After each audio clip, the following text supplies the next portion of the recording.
आज हम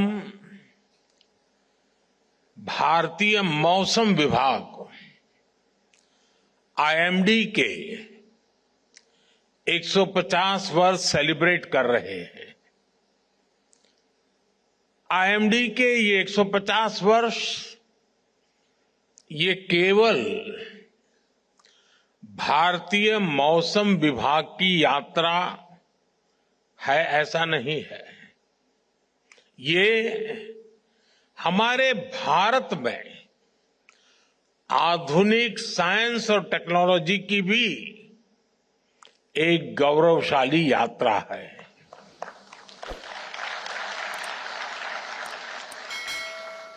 आईएमडी ने इन 150 वर्षों में न केवल करोड़ों भारतीयों की सेवा की है, बल्कि भारत की वैज्ञानिक यात्रा का भी प्रतीक बना है। इन उपलब्धियों पर आज डाक टिकट और विशेष कॉइन भी रिलीज किया गया है। 2047 में जब देश आजादी के 100 साल मनाएगा, तब भारतीय मौसम विभाग का स्वरूप क्या होगा, इसके लिए विजन डॉक्यूमेंट भी जारी हुआ है। मैं आप सभी को और सभी देशवासियों को इस गौरवपूर्ण अवसर के लिए अनेक अनेक शुभकामनाएं देता हूं।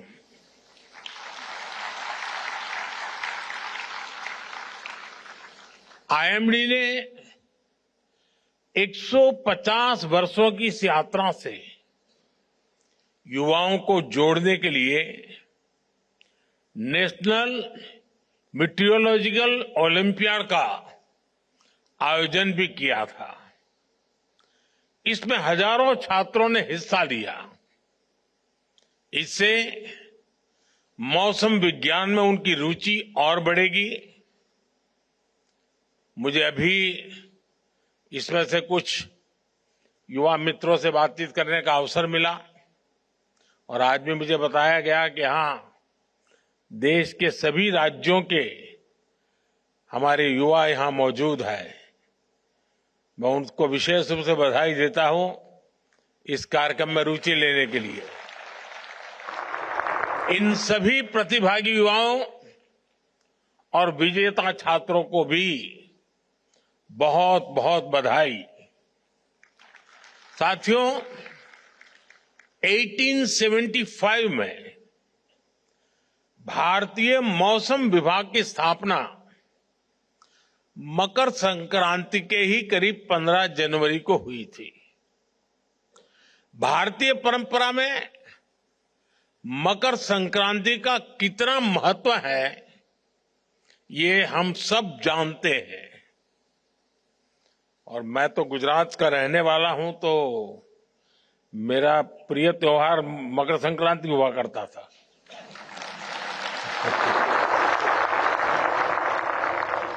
क्योंकि आज गुजरात के लोग सब छत पर ही होते हैं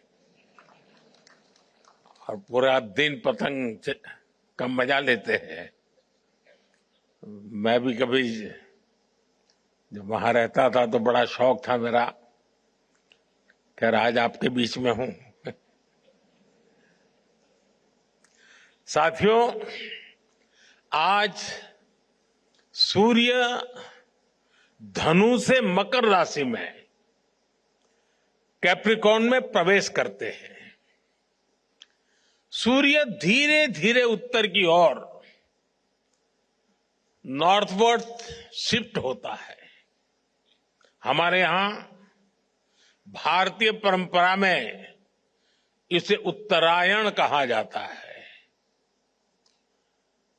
नॉर्दर्न हेमिस्फीयर में हम धीरे धीरे बढ़ती हुई सनलाइट को महसूस करने लगते हैं।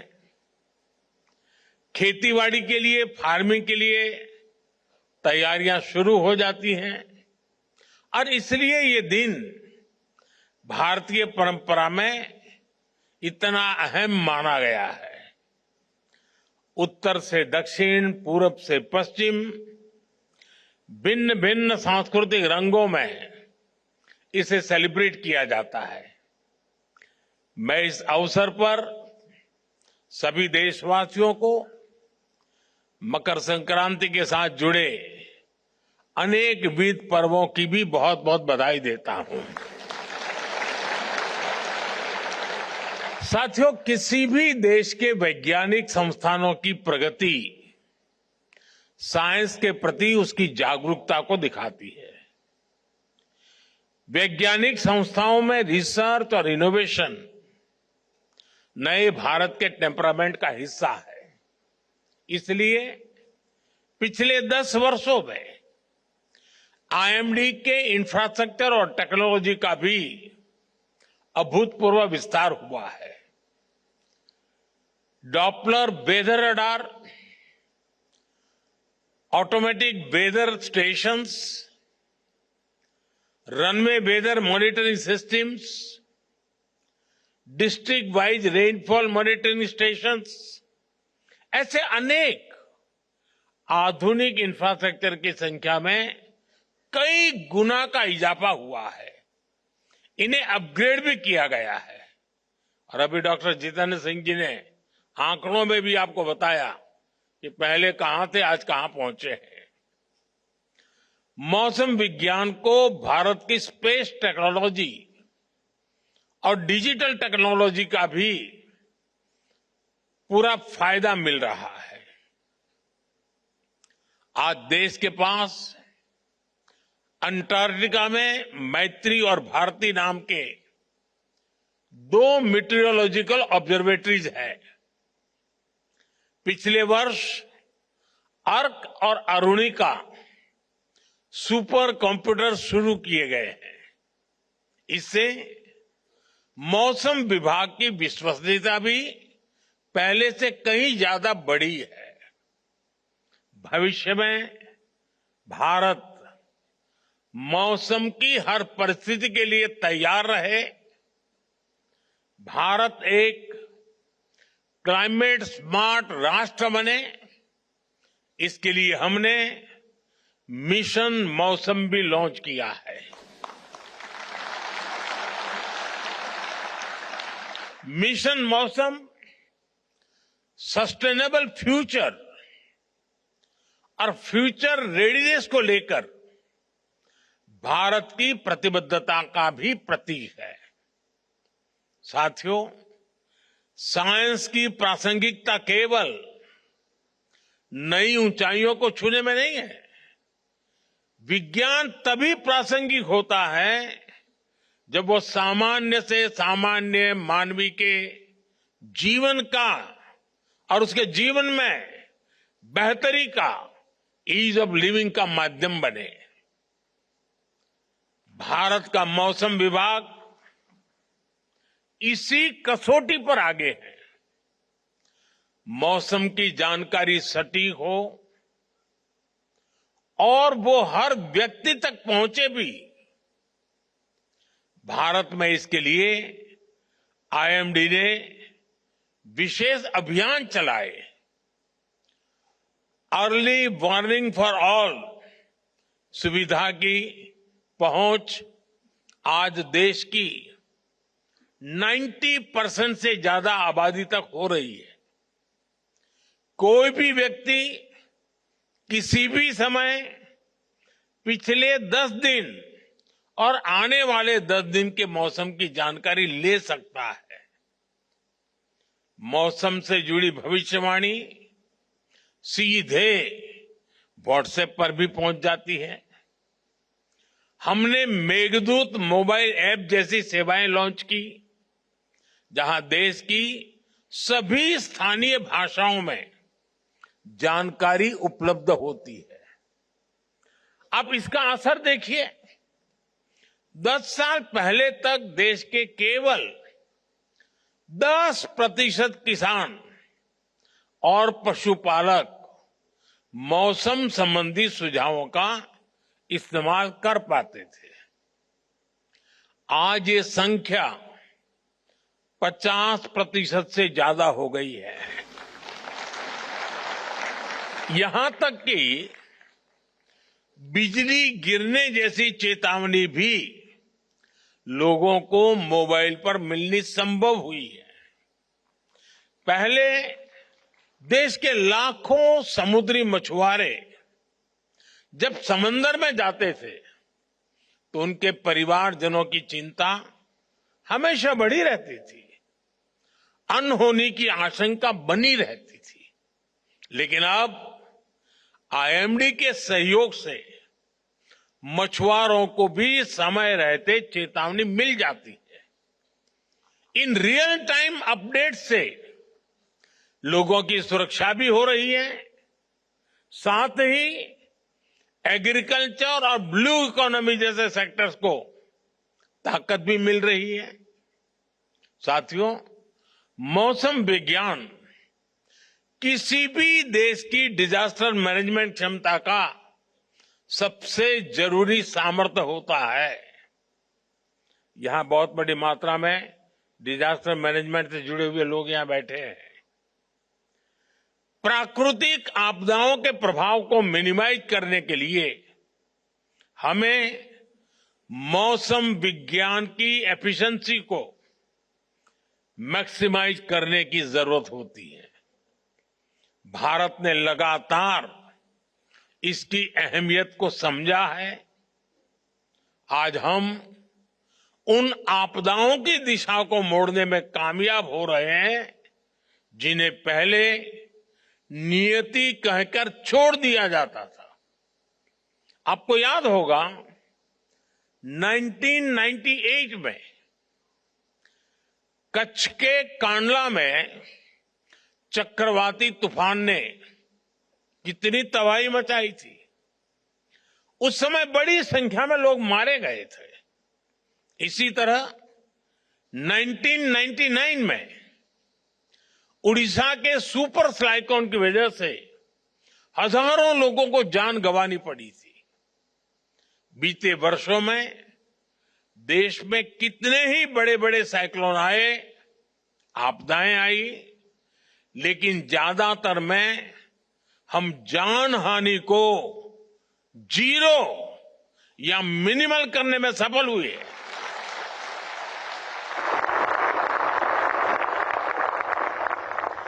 इन सफलताओं में मौसम विभाग की बहुत बड़ी भूमिका है। विज्ञान और तैयारियों की इस एकजुटता से लाखों करोड़ रुपए के आर्थिक नुकसान भी उसमें भी कमी आती है।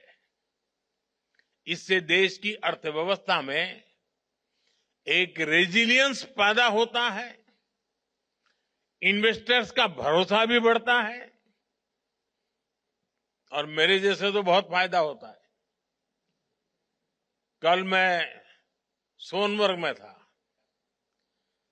पहले वो कार्यक्रम जल्दी बना था, लेकिन मौसम विभाग की सारी जानकारियों से पता चला कि मेरे लिए वो समय उचित नहीं है। फिर मौसम विभाग ने मुझे बताया, साहब 13 तारीख ठीक है।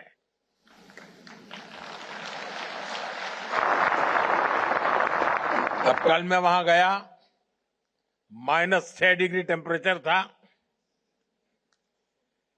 लेकिन पूरा समय जितना मैं समय वहां रहा, एक भी बादल नहीं था, सारी धूप खिली हुई थी। ये मौसम विभाग की सूचना के कारण इतनी सरलता से मैं कार्यक्रम करके लौटा।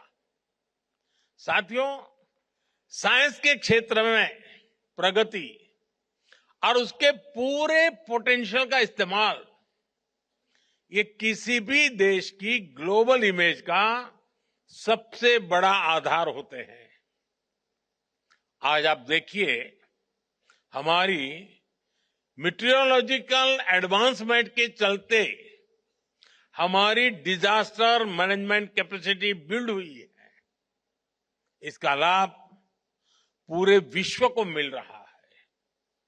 आज हमारा flash flood guidance system Nepal, Bhutan, Bangladesh और श्रीलंका को भी सूचनाएं दे रहा है। हमारे पड़ोस में कहीं कोई आपदा आती है तो भारत सबसे पहले मदद के लिए उपस्थित होता है। इससे विश्व में भारत को लेकर भरोसा भी बढ़ा है। दुनिया में विश्व बंधु के रूप में भारत की छवि और मजबूत हुई है।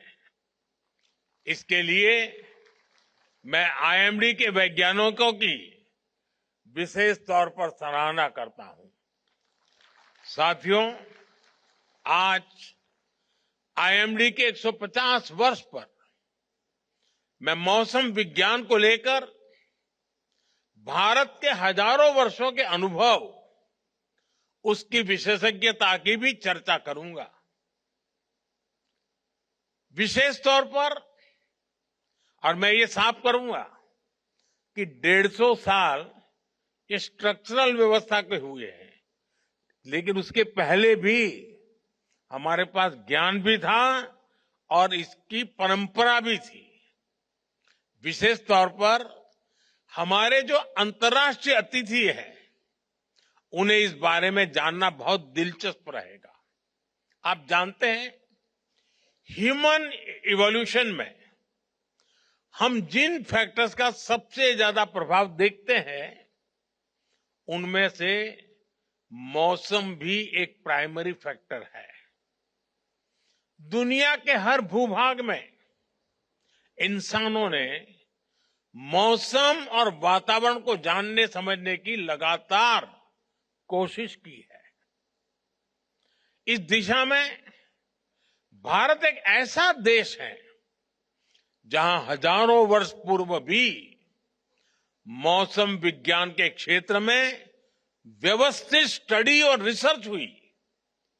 हमारे यहां पारंपरिक ज्ञान को लिपिबद्ध किया गया, रिफाइन किया गया। हमारे यहां वेदों, संहिताओं और सूर्य सिद्धांत जैसे ज्योतिषीय ग्रंथों में मौसम विज्ञान पर बहुत काम हुआ था। तमिलनाडु के संगम साहित्य और उत्तर में गाग भड्री के लोक साहित्य में भी बहुत सी जानकारी उपलब्ध है।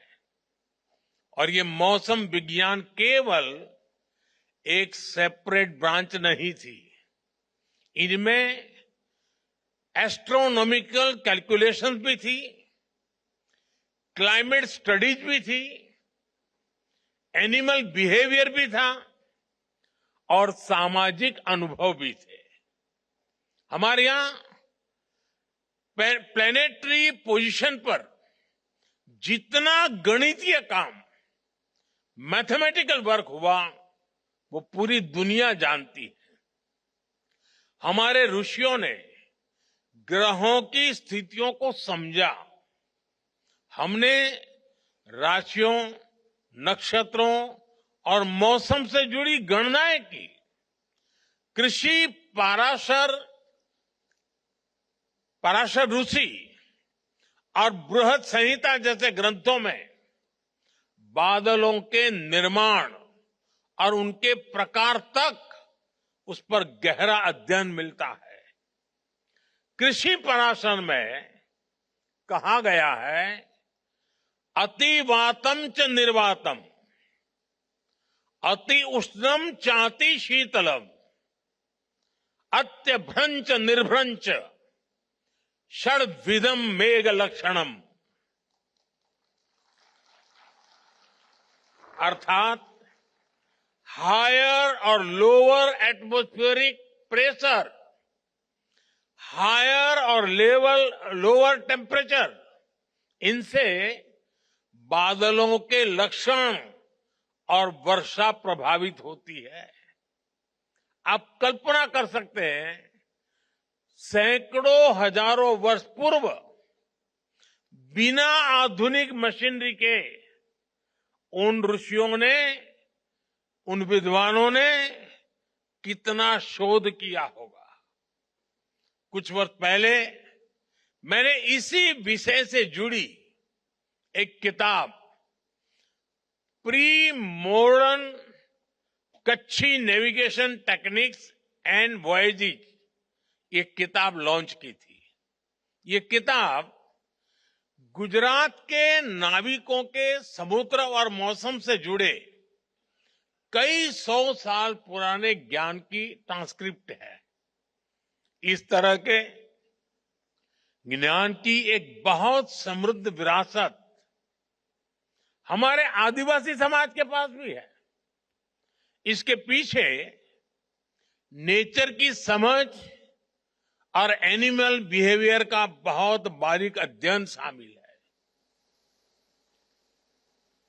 मुझे याद है, बहुत करीब 50 साल से भी ज्यादा समय हो गया होगा, मैं कुछ सिमर गिर फॉरेस्ट में समय बिताने गया था। तो वहां सरकार के लोग एक आदिवासी बच्चे को हर महीने 30 रुपया देते थे मानधन। तो मैंने पूछा ये क्या है, इस बच्चे को क्यों ये पैसा दिया जाता? बोले इस बच्चे में एक विशिष्ट प्रकार का सामर्थ्य है। अगर जंगल में दूर दूर भी कहीं आग लगी हो तो प्रारंभ में इसको पता चलता है कहीं आग लगी है। उसमें वो सेंसेशन था और वो तुरंत सिस्टम को बताता था, और इसलिए उसको हम 30 रुपया देते थे। यानी उस आदिवासी बच्चे में जो भी उसकी क्षमता रही होगी वो बता देता था कि साहब इस दिशा में से कहीं मुझे स्मेल आ रही है। साथियों, आज समय है हम इस दिशा में और ज्यादा रिसर्च करें। जो ज्ञान प्रामाणिक हो उसे आधुनिक साइंस से लिंक करने के तरीकों को तलाशें।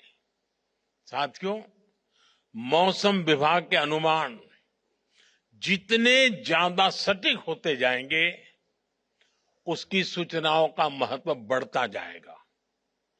आने वाले समय में आईएमडी के डेटा की मांग बढ़ेगी। विभिन्न सेक्टर्स, इंडस्ट्री, यहां तक कि सामान्य मानवी के जीवन में इस डेटा की उपयोगिता बढ़ेगी। इसलिए हमें भविष्य की जरूरतों को ध्यान में रखते हुए काम करना है। भूकंप जैसी प्राकृतिक आपदाओं की चुनौतियां भी है, जहां हमें वार्निंग सिस्टम को डेवलप करने की आवश्यकता है। मैं चाहूंगा हमारे वैज्ञानिक, रिसर्च स्कॉलर्स और आईएमडी जैसी संस्थाएं इस दिशा में नए ब्रेक थ्रूज की दिशा में काम करें। भारत विश्व की सेवा के साथ साथ विश्व की सुरक्षा में भी अहम भूमिका निभाएगा। इसी भावना के साथ मुझे विश्वास है कि आने वाले समय में आईएमडी नई ऊंचाइयों को छुएगा। मैं एक बार फिर आईएमडी और मौसम विज्ञान से जुड़े सभी लोगों को 150 वर्षों की इस गौरवशाली यात्रा के लिए बहुत बहुत बधाई देता हूं। और इन 150 साल में जिन जिन लोगों ने इस प्रगति को गति दी है वे भी उतने ही अभिनंदन के अधिकारी हैं। मैं उनका भी, जो हयात है, उनका अभिनंदन करता हूं। जो हमारे बीच नहीं है उनका पुण्य स्मरण करता हूं। मैं फिर एक बार आप सबको बहुत बहुत धन्यवाद देता हूं।